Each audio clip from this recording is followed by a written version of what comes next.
Parallel universe या फिर alternative reality, इनके बारे में तो आपने साइंस फिक्शन पर आधारित कुछ फिल्मों में तो सुना ही होगा और शायद आप इस कंसेप्ट के बारे में जानते भी होंगे। जब भी हम पैरेलल यूनिवर्स के बारे में बात करते हैं तो हमें ऐसा लगता है कि ये थ्योरी काफ़ी हाइपोथेटिकल और फिक्शनल है और ऐसा सिर्फ फिल्मों में ही हो सकता है। लेकिन जब हम इस थ्योरी की गहराई में जाकर इसे समझने की कोशिश करते हैं तब हमें पता चलता है कि ये थ्योरी सच भी हो सकती है। 1954 में हॉग एवरेट नाम के वैज्ञानिक ने एक ऐसी थ्योरी को जन्म दिया जिसके बारे में उस समय किसी ने कल्पना तक नहीं की होगी। उन्होंने बताया कि शायद हम जिस ब्रह्मांड में रह रहे हैं उसी के जैसे ही कई सारे ब्रह्मांड एग्जिस्ट कर रहे हों, ठीक वैसे ही जैसे हमारे यूनिवर्स में अरबों गैलेक्सीज हैं और उन्हीं में से एक गैलेक्सी में हम रहते हैं और इसी तरह एक मल्टीवर्स में खरबों यूनिवर्स एग्जिस्ट कर सकते हैं और उन्हीं में से एक का हम हिस्सा हैं। लेकिन ये थ्योरी इसके अलावा भी हमें कई सारी और भी चीज़ें बताती है, जैसे कि हमारे द्वारा लिया गया एक छोटा सा डिसीजन कैसे एक नई टाइमलाइन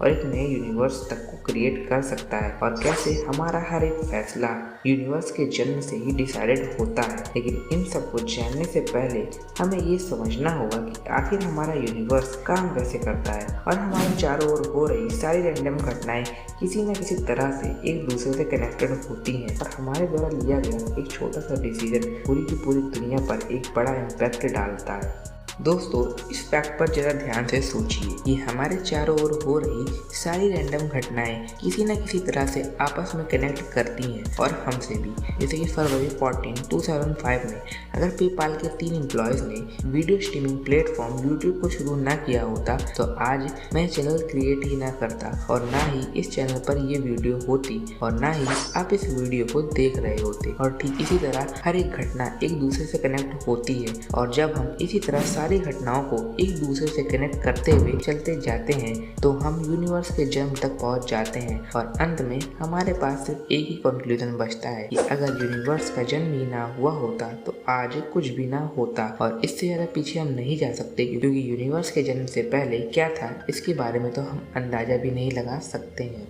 और यही थॉट हमें एक और कंक्लूजन पर ले आता है कि हमारे द्वारा किया गया हर एक काम या हमारे द्वारा लिया गया कोई भी डिसीजन सब कुछ यूनिवर्स के जन्म से ही डिसाइड हो चुका है। क्योंकि यूनिवर्स के बर्थ के समय आपके पास केवल 2 पॉसिबिलिटीज थी कि यूनिवर्स का जन्म होगा या नहीं होगा। आपके पास उस समय हर पार्टिकल की पोजीशन और बिहेवियर की जानकारी थी, इसलिए आप भविष्यवाणी कर सकते थे कि आगे क्या होने वाला है। लेकिन इसके बाद जैसे बिग बैंग होता है पार्टिकल की रैंडमनेस बढ़ती जाती है और वैसे ही घटना पॉसिबिलिटीज में भी एक्सपेंडेशन होने लगता है। लेकिन इसके बाद भी अगर आपको हर एक पार्टिकल की एग्जैक्ट पोजीशन के बारे में पता है तो आप यूनिवर्स के बर्थ के इनफाइनाइट सेकंड्स के बाद भी क्या होने वाला है ये डिसाइड कर सकते हैं। लेकिन उस समय कोई भी ह्यूमन मौजूद नहीं था, इसलिए इस बात को साबित करने के लिए हमने एक थ्योरी को जन्म लिया है जिसे मैनी इंटरैक्टिव वर्ल्ड थ्योरी कहा जाता है और इसे ही हम पैरेलल यूनिवर्स थ्योरी के नाम से जानते हैं। जैसा कि मैंने बताया कि सारी घटनाएं यूनिवर्स की शुरुआत से ही तय की जा चुकी हैं, तो हमारे पास प्रोबेबिलिटी जैसे कॉन्सेप्ट्स क्यों हैं? मतलब हम चीज़ों को चुन क्यों सकते हैं? मतलब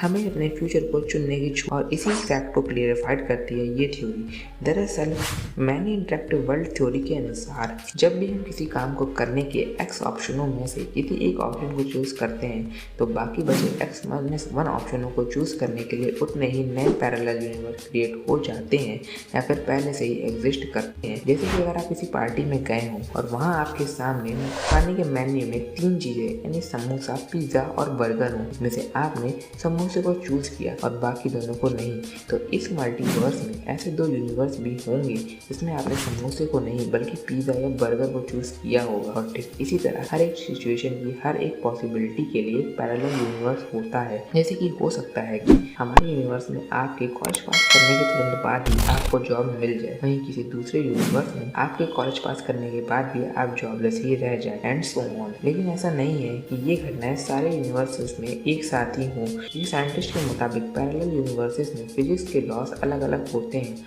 और शायद इसी वजह से हम कभी पैरेलल यूनिवर्स को ना देख पाएं क्योंकि वो अलग अलग डायमेंशंस में भी एग्जिस्ट कर सकते हैं। आज भी इस बात पर बहस जारी है कि पैरेलल यूनिवर्स एग्जिस्ट करते भी हैं या ये सिर्फ हमारे दिमाग का एक विचार है। कुछ वैज्ञानिक वैज्ञानिक इस थ्योरी को एक कहानी बताते हैं और इसे बस एक साइंस फिक्शन कहते हैं, लेकिन इससे जुड़ा एक सच ये भी है कि महान फिजिसिस्ट स्टीफन हॉकिंग ने भी समांतर ब्रह्मांड की थ्योरी को एक्सेप्ट किया और उनकी मृत्यु से पहले जो उनका रिसर्च पेपर प्रकाशित हुआ था वह इसी विषय पर था। इसके बारे में उन्होंने कहा था कि इस अंतरिक्ष में, इस अनोखे ब्रह्मांड के अंतर्गत हम अकेले नहीं हैं और आगे चलकर इस बात की पुष्टि हो जाएगी कि हमारे समान कई सारे ब्रह्मांड मौजूद हैं और यहाँ तक कि हमारे हिंदू पुराणों में भी समांतर ब्रह्मांडों के मौजूद होने का जिक्र किया गया है और इसमें कोई शक नहीं है कि हिंदू पुराणों में इसका डिटेल्ड एक्सप्लेनेशन और प्रूफ भी कहीं न कहीं मौजूद होंगे। और इस टॉपिक पर हम कभी किसी और दिन किसी और वीडियो में बात करेंगे। तो आज के लिए बस इतना ही।